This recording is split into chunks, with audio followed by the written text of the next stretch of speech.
they can do. I'm sure they can do that in a much more interesting way than I can. But we have John Honeycutt, Jeremy Dujardin, and James Stellpflug, well known in the industry, and we're in very capable and fascinating hands here. So, John, if I could just start with you, if you could just give us like a 30-second or 1-minute bio. Sure, David. My name is John Honeycutt. I am currently the founder of an entity called Sandy Valley Media, which is a boutique consulting firm started by myself, working with financial sponsors, content owners, investors in what is really a, as you were talking about, a disrupted media landscape like nothing we've ever seen before.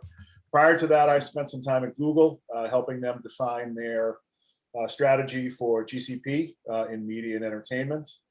Prior to that, I spent 15 years at Discovery in 2 major roles: Chief Technology Officer, in which we led a really strong and detailed effort to move our infrastructure into the cloud. And prior to that at Discovery, I was Chief Operating Officer of Discovery's international business based in London, so sitting on the business side and the technology side. I started my career at Fox way back in the 90s, Fox Cable Networks, Fox Sports, kind of really helping that business scale up. That's my career. I'm happy to be here today, and it sounds like a great conversation, so thank you. Thanks, John. James. Yeah, hi there. James Stellpflug, SVP of Markets at EVS. My background, 1990s, I was dealing with live production trucks and various production as a freelancer, consultant, and engineer on various vehicles and facilities. Moving into the 2000s, I joined this company on my logo behind me of EVS, and I've been there for 20 years, helping to scale and grow EVS in different dimensions, from physical hardware to cloud services and software developments. Spent a little bit of time at VizRT working on some graphics and other production layers, and recently came back to EVS to help shepherd and deal with a lot of the vertical markets aspects here at EVS. Brilliant. Thanks, James. Jeremy. Thanks, David. Yeah, Jeremy Dujardin. I'm the CTO for Tata Communications, for the media services globally. My background, I've been in video transmission, for the past 25 years. Always working with small niche players that are leveraging telco infrastructure, as well as larger telcos such as level 3 communications, global crossing. Always looking after transmission for live media. On over wide distances. And at Tata Communications, I've been here about 7 years. And we've started about 5 years ago investing heavily in cloud infrastructures that are specially designed for media. Just again to take advantage of the rapidly changing landscape and supporting virtualized applications. So it's a very, very exciting time, as you mentioned. Brilliant. Thanks ever so much. Well, look, I'm just going to switch from the running the slide, and we'll go back to there we are. Hopefully everybody can see us now, which would just be awesome. So I just, by the way, really, I'm David Chapton. So I'm an independent media consultant, and my specialism is exponential technology. The way that the growth in technology has affected us and is going to affect us even more. And so I'm quite happy to stick my neck out and say that in the next 20 years, I think we're going to see as much progress as we have in not the last 20 years, not the last 100 years, but in all of history. And we'll come on to that a bit more. And I really would like to see what our colleagues here think about that. Working in the industry we do, there's nothing more relevant than the rate of change. And if anything, if there is an industrial revolution going on, it is the current industrial revolution is the rate of change itself.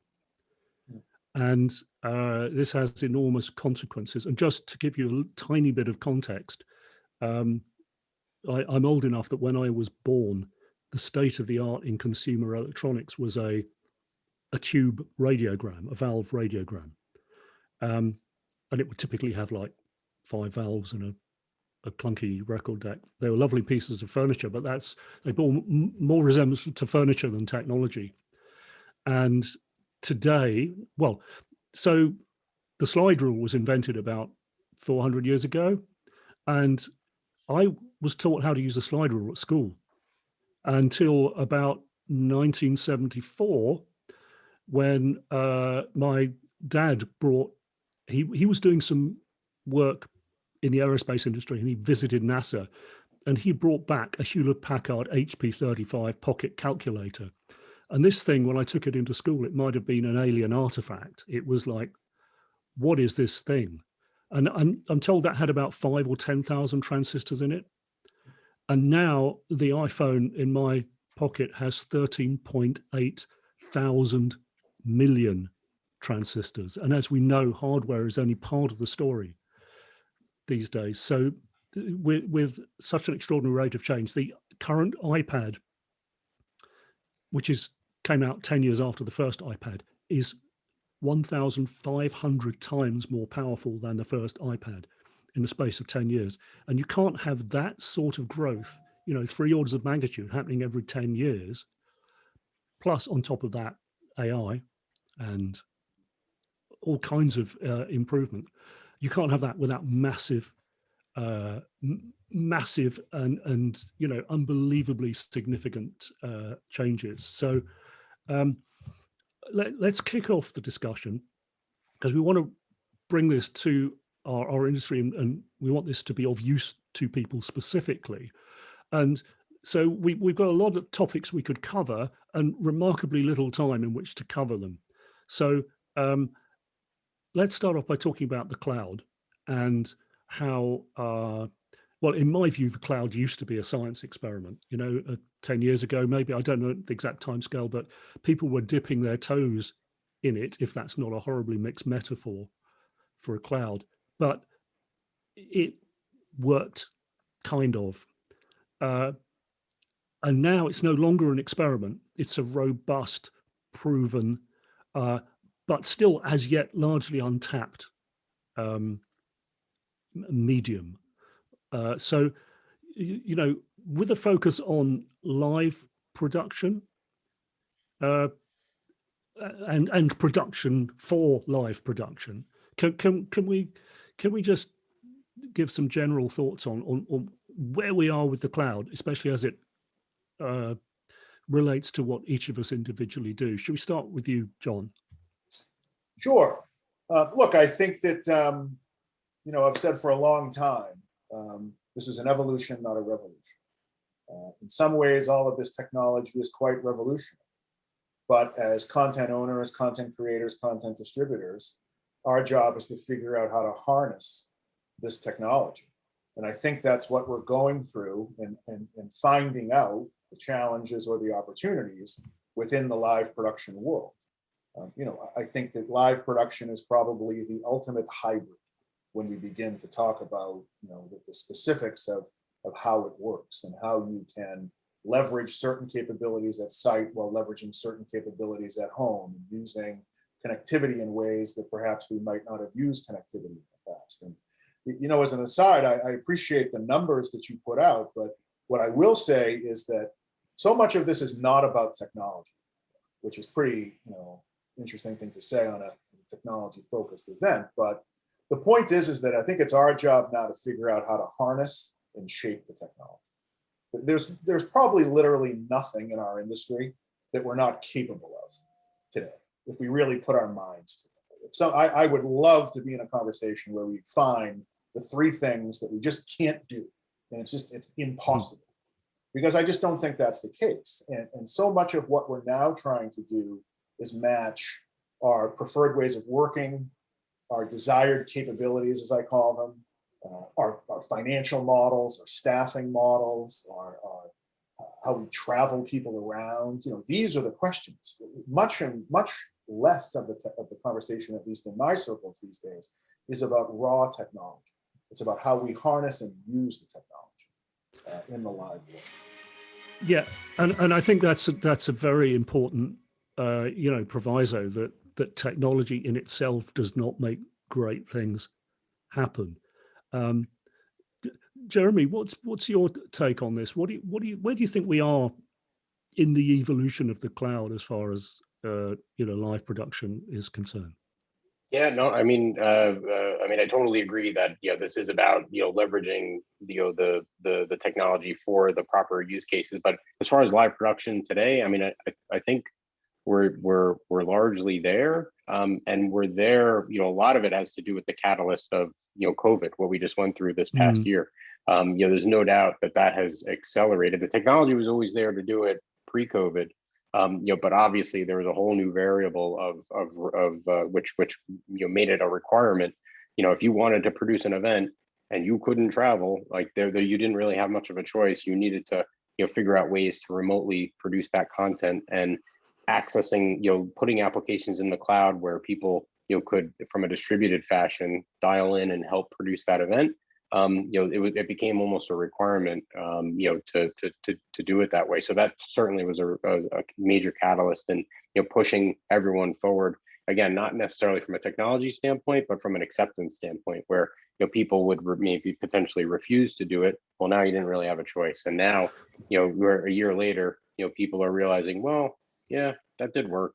So why don't we do it again? I think that's such an important point, because as opposed to, people would argue in the Second World War, where technologies like, I guess, radar and to some extent computers received a massive new amount of research, as both you and John were saying. I think at least the nascent forms of the technology were already there. They were just looking for a compulsive, compelling, urgent application, and that's precisely what happened. James, what do you think? How much do you think the pandemic has boosted the adoption of the cloud? I think, to me, cloud is an ingredient. It's in that category where it's not that it's brand new. It's been there for a while. Yeah. And many people were already both testing with it, using it, or very much getting benefit from it.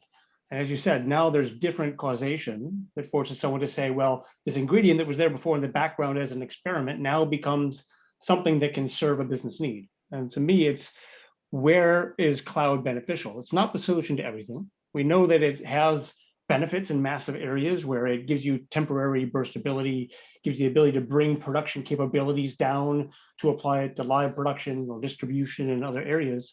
But to me, it's those drivers of change which force you to look at those ingredients in a different way and let you say, well, it was there before serving one set of purpose, but now how can I capitalize on that? So I think that now we're seeing these business transformations where it was dabble before, and now it actually serves an outcome that is bringing major benefit. And I think the next couple of years, as we look beyond that precipice, I think you're going to see even more capitalization on what cloud and off-premise compute and various capacities will bring to both live production and consumption.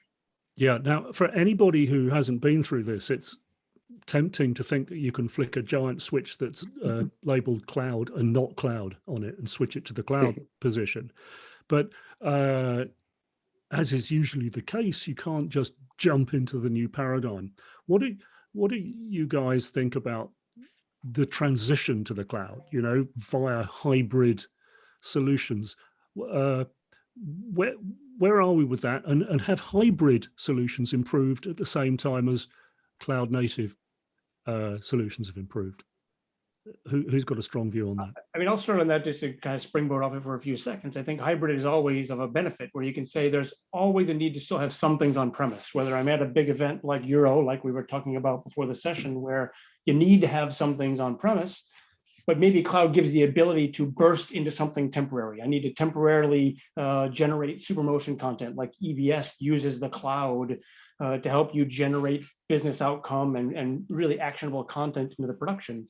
Or whether it allows you to tether users who are working from home because not everyone can come to the site. Cloud helps you to serve those needs. And so I think that, to me, it's how do you use that hybrid approach to not saying let's move the whole production to cloud, but what parts can absolutely benefit from it in a hybrid way, whether it's accessing content, doing editorial functions at major events and things like that. Yeah, I get it. Jeremy, do you think we should maybe not talk about being in the cloud, but maybe with the cloud? Yep. Yeah, 100%. I mean, it's definitely, there's always going to be a hybrid approach of some sort. I mean, signal acquisition, obviously, right? The camera is on site. I mean, there's certain elements that you have to be on site to actually capture that content. And it becomes, as John was mentioning initially, it becomes, what is the right use case for the cloud? Like where, from a distribution standpoint, when you're creating multiple versions of a particular piece of content, then certainly the cloud becomes extremely beneficial, where you can create multiple versions and then distribute it out on a network. You can create those versions in different regions. You can have different operators, accessing applications close to them as possible so that latency is lower. And you can ship around content in that fashion. And those are huge benefits of the cloud. But at the end of the day, you still have to capture that content. And there's certain processes upstream that, it may make more sense to do, on-prem, on-site, or at your own facility. There is still a cost to the cloud that has to be balanced out. What processes are so recurrent that it makes more sense to do on-prem? These are all factors that need to be taken into consideration. Yeah, no, that lays it out really well. And John, I remember we were talking to you when we were doing some preparation for this webinar, and you made a very good point, and I think it's essential, which is that when we talk about migration to the cloud, people often don't know what they're dealing with. Are they dealing with, like, almost at the atomic level with microservices, where every microservice has its own API? Or are we talking at some giant level of abstraction where you throw your issues over the fence and you let the cloud deal with it and throw an answer back at you? You made a great point, which is that we shouldn't be talking in these terms. We should be talking about individual capabilities of the cloud. Could you just reiterate that for us, because I think it's such an important point? Look, for so long, and I think we're obviously on the panel here of an age where we remember how we spent our time on engineering projects in the past, on expansion projects. And I think generally we spent that time thinking about things like the weight of the racks that are going to go into the equipment. We were worried about power. We were worried about cooling. We were worried about core infrastructure, very important things. The point is the cloud has taken all of that away.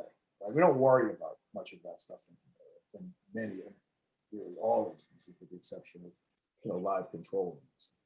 But my point is that when you do that, you start to think less about wide product sets and platforms, and you start to think about, I need the ability to edit. So I'm going to go get Blackbird, for example, and I'm going to bring them in. And they're part of now an ecosystem. And because the API mindset is so strong, you can start to take individual capabilities from those products and start to use those in different ways. And I think ultimately where this fast forwards to potentially, and it plays on the last comments, is that a marketplace will develop ultimately, a marketplace of talent, a marketplace of capabilities. And you now have a project that you're suddenly posting out there saying, I need this many EVS operators, I need this type of connectivity.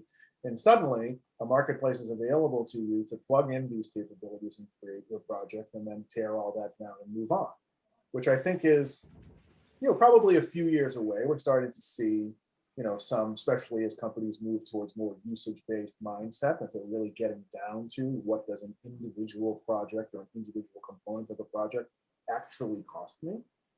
So I think that will be a natural reaction to it. And it bodes well for the cloud in the sense that there will be more of these capabilities. It's a challenge for product companies and platform companies because they need to be much smarter about how their APIs are constructed and how their products or how their capabilities are consumed in different ways. So I think it's a really interesting development that I'm going to pay attention to in the next couple of years, because I think it really is the trend. Yeah, and I think just to take what you said and to build on it, it seems to me that the cloud is turning into a reliable, robust infrastructure where in the early days, I think you could argue that the more you plugged into it, the less reliable it could become, because it was subject to the failure modes of all the things that were plugged into it. But I think now that it's become stronger with microservices, containerization, and all of the cloud native technologies, it's arguable that it actually becomes much more than the sum of its parts. And that's where it gets really exciting, because you can get companies like Blackbird who integrate with other companies that have other specialities. No one company is best at everything. And I think there's a new kind of openness in the air, which even amongst arguably arch rivals, they all have something to offer each other and the customers. Jeremy, what do you think about that idea? Is this a trend that you've seen? Yeah, absolutely. I mean, no longer do you need to embrace like these monolithic systems or applications or single vendor solutions, which has been very much the trend in the past. Now you can have again like with the APIs, you can easily integrate applications and systems, and you could use a certain asset management system that's leveraging a different editing system that then leverages a different transcoding engine. Really you can kind of pick and choose what you want. I mean, it does drive a different skill set within the team that's operating this, in terms of making there is some potential development work that has to be done to help do that integration and make sure that those applications are coordinated. If the vendors themselves have not done it, but it's completely within a broadcaster or content owner or service provider's control now, like today, to pick and choose which vendors they want to use for different parts and put that together and then provide it back as a solution, for sure. Yeah, brilliant. James, you're right at the coalface with what your company does. Putting live facilities together. Do you feel that things are working together better because of the cloud? Well, yeah, I think when I use the example of where cloud brings benefit, like I was highlighting before, there's the physical on-premise, like Jeremy was saying, you still have cameras and you still have sometimes a reason to have key components at a site.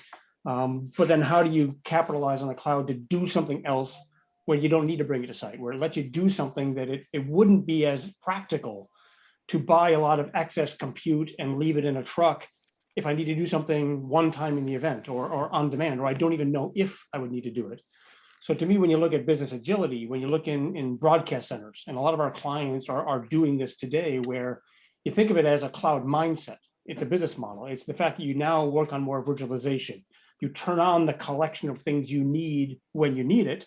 And that's what's changing both the ability from the technology of cloud and these methodologies is now you change the way you approach the problem. At the same time, the business drivers, as we know right now from COVID and from all of this change, has forced new hyper ways to look at planning process, right? What budget do you allocate? Yeah. How do you think about that investment cycle of how long will that show be around, and where am I building up this facility? So now you're seeing this hyper scale at turn something on, use it for a sequence of events, and approach the infrastructure side, both on premises or leveraging cloud. So I think what's interesting to me is when you look at it is, in a production sense, does a producer or do the people participating in the production care as much about where something is? And I think as we continue to abstract that, the person shouldn't have to care where it is, as long as it meets the requirements, the SLA and the expectation of what it requires to do that level of production. You shouldn't care if it's on premises at the event, if it's in the cloud, if it's back in a broadcast center, or in some other provider's infrastructure as a service. It's almost like there's an even higher level of abstraction than the cloud, which is virtualization, in the sense that, well, from what you're saying there, James, you can, so many things are virtualized, and the tangible benefits of that are elasticity, flexibility, and probably they have real tangible benefits in terms of cost and ultimately, I suppose, sustainability, if you're not producing so much carbon because you're doing things more efficiently, although obviously the cloud itself is not really a cloud. It's a bunch of data centers with computers in it. But if you can make better and more economical use of those resources, then as you said, James, having, just having to keep compute resources on site in case you need them. John, what do you think are the tangible benefits of the cloud for our industry? I mean, where do we start? Where do you right? start? I mean, right. Building on your last point, though, that's a little bit of my point on you talk about virtualization, the capabilities component, right? Because now you can just go grab those sort of virtualized capabilities and plug those together, sort of Lego them together, and suddenly here you go. You know, there's a lot of benefits. You know, one thing I've been reading, and there was been some stories that come out of Silicon Valley in the last few weeks about sort of questioning how much cash is tied up in the cloud in the long term. Right. So if you think about companies, the historic model and the capital model is you go buying something, you depreciate it over 3 to 5 years, and then suddenly you're bleeding assets and there's, you know, no cost against that. The cloud obviously changes that. And there's been some stories coming out of some large scale companies who are considering, you know, moving back to hybrid or pulling stuff back on-prem because of the economics and the outer use, right? So if your business is not evolving and changing and you sort of have a nascent business, you're losing at the end of, say, 5 years, that depreciation fall off from a cash perspective in the traditional CapEx model. So, you know, I think it's just one more sort of evolution and one more transformation of how the cloud is evolving, right? The cloud might not be for everything. The cloud might be for the types of workloads that we're talking about, and the benefits here are numerous. Green, you know, certainly the less people traveling around, and you know, there's great work that Blackbird and others have done on, you know, the carbon benefit of not having to send, you know, not to pick on James, but you know, a dozen EVS operators to a site, right? The evolution of technology has allowed us to do that. So the benefits are across the board, but I will just say, by raising that the story about the longer term, or the anecdote about the longer term, that we're still evolving. We're in the, you know, American baseball analogy. We're still in the second or third inning. Right? We don't even, I think, really understand the capabilities that we could have, to your point earlier, in the next 5 to 10 years. And I think we're still trying to apply our old models to this new technology. Yeah. Versus the new technology being there and the business models and the way we do things are coming from the top, not from the bottom. I think we're still coming from the bottom in this discussion.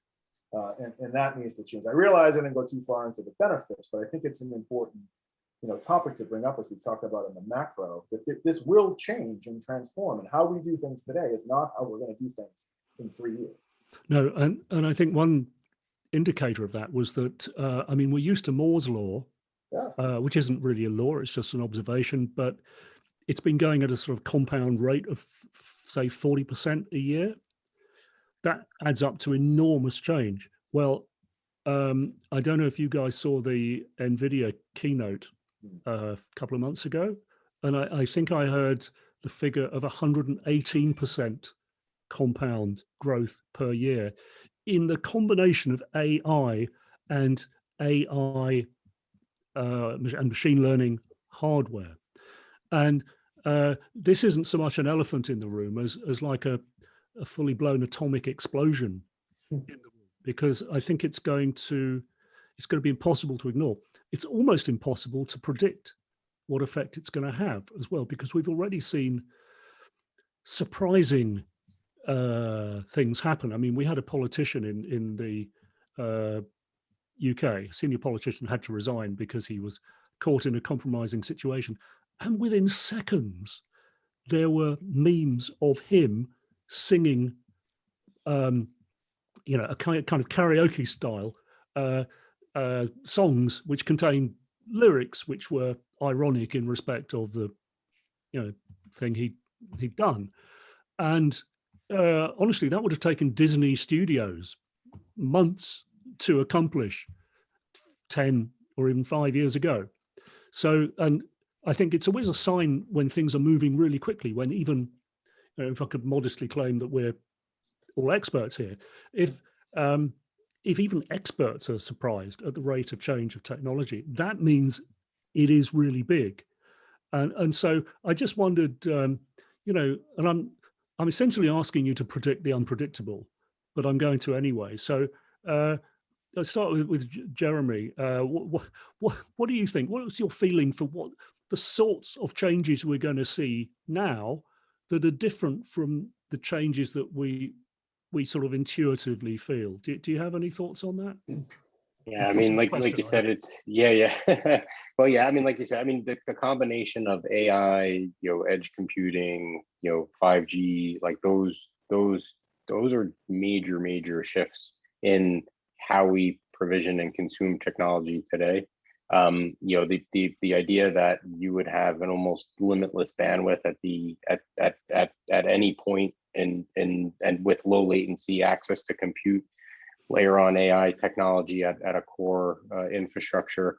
I mean, the types of things that can be done, are fairly limitless, and that's just, it's just not something that we've seen before. I mean, in the business that I've been in for 20 years, it's, oh, we have an event, the event's in 60 days. Okay, we have to provision circuits, we have to talk to British Telecom or Verizon and dig in, make sure that there's fiber, and they have to get in equipment, and there's this just tremendous long lead time to provision something. It takes a lot of planning, a lot of forethought. There's a lot of money involved. There's contracts that are signed. Whereas now, you could literally, turn up to an event, 30 minutes before, potentially, and then have, that same amount of capacity, is a total game changer and kind of turns things, really upside down on its head. So to your point, like these deep fakes that are out there. I mean, the idea of very, we're kind of talking about live production too, right? So in that world, we know that the other side of the trend is the amount of content that is being consumed, right? I mean, because of OTT platforms and kind of the breakdown of the barriers, the amount of content outlets, exponentially rises year over year. The amount of content that, events that are being produced, everything from darts to, to tier 3 volleyball to, obviously, down to the high school level. And, the amount of content that's being produced now, you could potentially have, an AV kit that rolls up, put up a couple cameras, turn on a switch, AI, directs the whole game, uploads it to the paints cloud in the background. Recomposes the shot. And that's it. And then what does that do to the many businesses that we all work in today? So, no, I agree. It's a fascinating vision and a real one, I'm sure. Just at this point, I'd like to invite questions from our audience. I'm not quite sure how this aspect of the technology works, but if you'd like to, I think there's a way of asking questions here. There may be a Q&A button at the bottom. And if you'd like to ask some questions, we'll start on that in about 5 minutes. And if everybody could just cross their fingers, that will make it work, obviously. So John, what do you predict that you can't predict? Yeah. Well, look, I think that maybe just looking at all the factors we've talked about, through this, from connectivity to compute, the edge, machine learning. I'm not a big AI guy. I'm a more machine learning guy. I don't think we've gotten. Thank you for making that distinction, because I feel like that we are now at the stage of where we're able to, through advanced coding, have very smart algorithms, but that is still driven by human capability to evolve that. So I think we'll see a massive change once that perhaps cusp is reached, and we get true intelligence and true helpfulness out of technology. I think we're still having as humans to go and perhaps ask questions or configure things in a way. We haven't gotten up to a point yet where those habits are at least accepted and accurate at a percentage of time. For the broadcast world, again, building on what we started to talk about, what we've been talking about, like connectivity and compute and on. Look, I think the creative process is probably the next bastion, the next place where we'll see how does Netflix really think about their supply chain in a different way. How do sports leagues think about changing their model of production to be more content publishers than rights distributors? And I think that's a very common model in Europe. We don't see that Could you much just in the United elaborate? States. John, could you just, that's an interesting point. Could you just elaborate on that last point? Sure. So just, we'll use the Olympics because it's coming up, obviously. So, the Olympics through OBS, Olympic Broadcasting Services, goes and covers the Olympics, and they then turn around, and as a rights holder, you get access to that product. So OBS is, in sort of control of the production from an event perspective, timing and the data, et cetera, et cetera. You're free to augment. And that's a very common model in Europe. If you look at the Premier League, for example, or the Euros that are going on now, that is a production by UEFA, and UEFA, hands that, gives that to the distributors who take it, uniform look and feel, et cetera. In the United States, it's very different. Each individual, league or federation sells their rights, and then the broadcasters are the ones who actually create the product. So if you look at the NFL as an example, the rights are with, I guess, ESPN, NBC, and CBS these days. So each of those go out and creates their own production. I think that sports leagues are starting to think more about how they're going to actually create product themselves and then give that to distributors around the world because of the need. Just there's so many platforms, to your point previously, dozens and dozens of platforms that this stuff needs to get published to. Doing that, relying on someone else's production to do that, I think is a challenge for a lot of companies. So I think you'll see more direct investment potentially by some of the leagues in these capabilities. The NFL announced some things around the future of NFL Network the other day that might fly in the face of what I'm saying, but I do think that the leagues are much more conscious of their need to self-publish versus having it come through a rights holder. Yeah. No, interesting. James, what do you think? What do you think's on the near horizon? Yeah, I mean, if I take my own opinion on this here, I think you look at participatory content, right? When we said, where does content originate from? And I think you start to see these hyperscales where it's consumers, it's people at every layer are now able to participate and with lower latency, with more bandwidth, with more access to all these things, with higher end cameras and personal phones, right? That's changing the landscape of how and where content originates, how it moves, how you interact with it, where you edit, where you do certain functions. So all of those things are moving now at scales that change the way you approach the problem.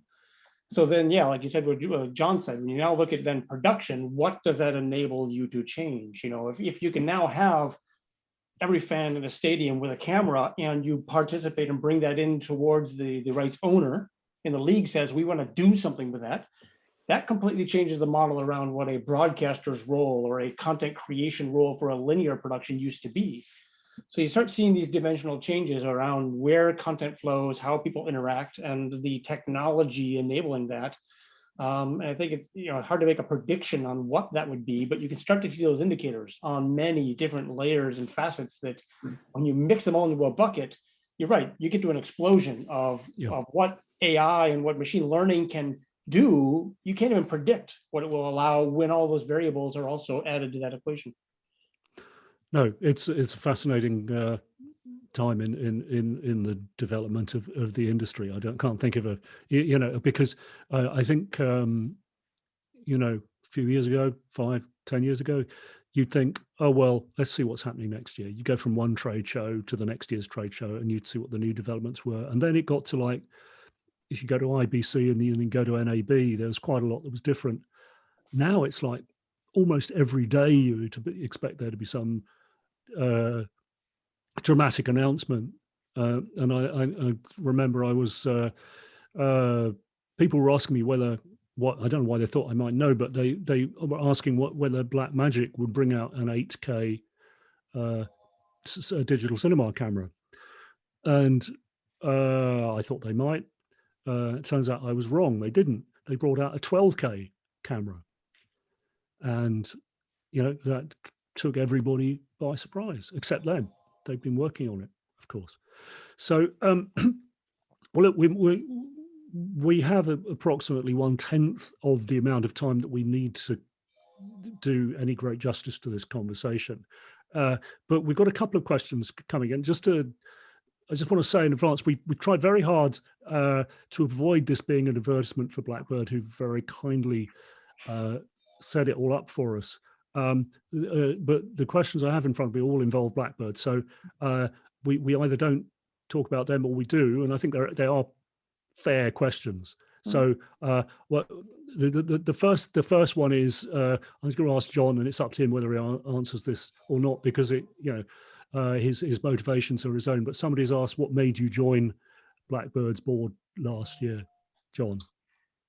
Oh, good question. Well, look, I met Blackbird, for context, when I was working at Google, and we were bringing Blackbird into our partner ecosystem.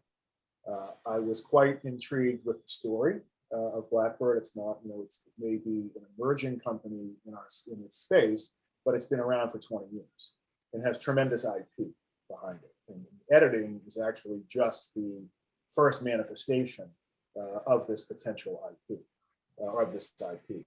So I was intrigued by its capabilities because it, as I was talking about before, it's coming at cloud not from bottom up, as maybe some of the traditional companies are doing it, but from the top down.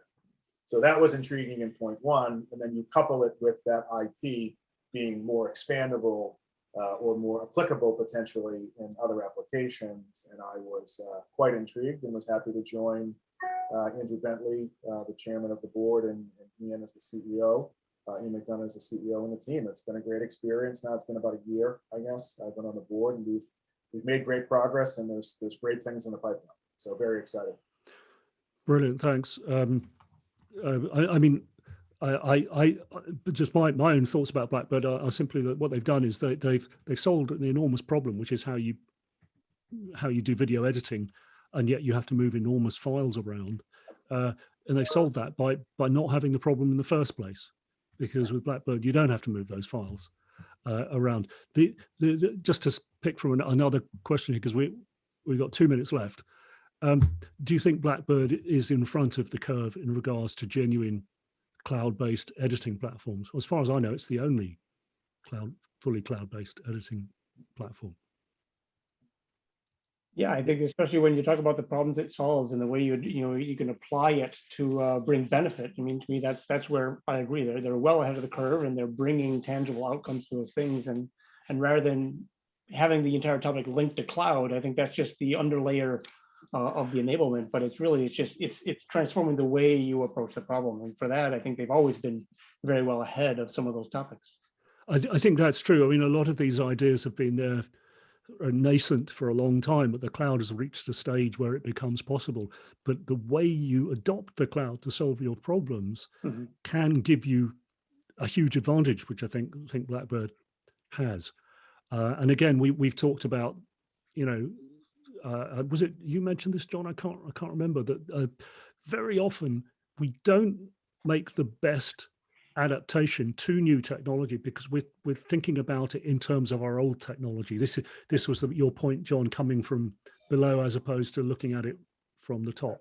Exactly. And I think, look, I think we saw the last 4 or 5 years, we've seen a lot of companies attempt to do that, and it just falls short. It just, when you're coming from the bottom, it's just very difficult to, from even people perspective, to make that transition. This is sort of analogous to, in the move to IP video, one approach is to replicate SDI, which has its benefits because it's SDI. If you put SDI into a socket and it comes out of another socket as SDI, you don't really care what's in between, and if that's IP, that's all very well. But actually, if you do it differently to that, you've got all the advantages of IP, and I think it's just one example. But anyway, look, we've come to the end of this, what seems like 35 seconds, but it's actually been 45 minutes. Wish we had longer. Thanks, guys, ever so much. Really appreciate it. Just for the people watching, this will be available as a recording. And, if there's any points that we made that you want to check out, we're always interested to hear from you anyway. And thanks ever so much for watching, and thanks, guys, for being on the panel. Thanks very much. We'll see you again soon. Thanks, everyone. Thank you.